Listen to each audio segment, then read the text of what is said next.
Muscle loss न करता weight loss कसे करायचे, स्वतःचा डाएट प्लॅन कसा डिझाईन करायचा, त्यामध्ये मायक्रोज आणि कॅलरीज कशा ट्रॅक करायच्या, यावर आज आपण बोलू. नमस्कार मित्रांनो, मी तुमचा फिटनेस कोच प्रशांत. तुमच्या डाएट मधले सगळ्यात महत्त्वाचे मायक्रोज प्रोटीन, फॅट, कार्बोहायड्रेट हे असतात. तर मायक्रोज कसे काम करतात? प्रोटीन तुमचे मसल डेव्हलप करता आणि वेट लॉस मध्ये तुमचे मसल लॉस होण्यापासून वाचवतात. फॅट तुमचा हार्मोन बॅलन्स ठेवण्याकरिता सर्वात महत्त्वाचा मायक्रोज आहे आणि कार्बोहायड्रेट हा एनर्जीचा सर्वात मोठा सोर्स आहे. वेट लॉस मध्ये सर्वात जास्त महत्त्वाचा आहे कॅलरी डेफिसिट राहणे. तर मग कॅलरी डेफिसिट म्हणजे काय? जितक्या कॅलरीज तुम्ही कंझ्युम करत आहात त्यापेक्षा कमी कॅलरीज कंझ्युम करा. स्टेप 1, सर्वात प्रथम तुम्ही तुमच्या मेंटेनन्स कॅलरीज काउंट करा. फॉर एक्झाम्पल, जर तुमच्या मेंटेनन्स कॅलरीज जर 2000 असेल तर त्यातनं 200 ते 300 कॅलरीज मायनस करा आणि 1700 ते 1800 कॅलरीज तुम्ही कंझ्युम करा. कॅलरीज ठरवल्यानंतर मायक्रो सेट करणे खूप महत्त्वाचे असते. चला तर मग समजून घेऊया कुठल्या मायक्रोज मध्ये किती कॅलरीज असतात. 1 ग्राम प्रोटीन मध्ये आणि 1 ग्राम कार्बोहायड्रेट प्रत्येकी 4 कॅलरी असतात, तर फॅट मध्ये 9 कॅलरीज असतात. जर तुमचे वजन 70 kg असेल तर तुमचा प्रोटीन इंटेक तुमच्या वजनाच्या 1.5 ते 2 ग्रॅम पर केजी असला पाहिजे. फॅट तुमच्या वजनाच्या 0.6 ते 1 ग्रॅम पर केजी असला पाहिजे आणि उर्वरित कॅलरीज मध्ये तुमचे कार्बोहायड्रेट बसले पाहिजे. समजा तुमचे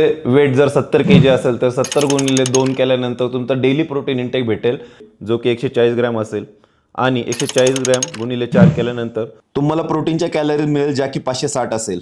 त्यापुढे 70 गुणिले 0.6 केल्यानंतर तुम्हाला तुमचा डेली फॅटचा इंटेक मिळेल, जो की 42 ग्रॅम असेल. 42 गुणिले 9 केल्यानंतर 378 कॅलरीज तुम्हाला फॅटच्या मिळेल. प्रोटीन प्लस फॅट मिळून 560 प्लस 378 बरोबर 938 कॅलरीज होतात. उरलेल्या कॅलरीज मध्ये तुम्हाला कार्बोहायड्रेट ऍड करायचे आहे. जसं की 1700 मायनस 938 बरोबर 762 कॅलरीज ह्या कार्बोहायड्रेटच्या असतील. 762 डिवाइड बाय 4 190 ग्रॅम कार्बोहायड्रेट तुम्हाला तुमच्या डाएट मध्ये ठेवावं लागेल. प्रोटीन 560, फॅट 378, कार्बोहायड्रेट 762 असे मिळून टोटल 1700 कॅलरीज होतात. त्याबरोबर फक्त मॅक्रोज नाही तर मायक्रो न्यूट्रिएंट्स ही गरजेचे असतात. विटॅमिन इम्युनिटीसाठी, मिनरल शरीराच्या फंक्शनसाठी, फायबर डायजेशनसाठी. यामध्ये तुम्ही green vegetables, seeds, dry fruit हे सगळं ऍड करू शकता. त्याचबरोबर तुमचा स्लीपिंग पॅटर्नही चांगला पाहिजे. 7 ते 8 तास कंपल्सरी झोप घ्या. जर तुम्हाला डाएट प्लॅन पाहिजे असेल तर कमेंट करा डाएट आणि अशाच फिटनेस टिप्ससाठी फॉलो करा.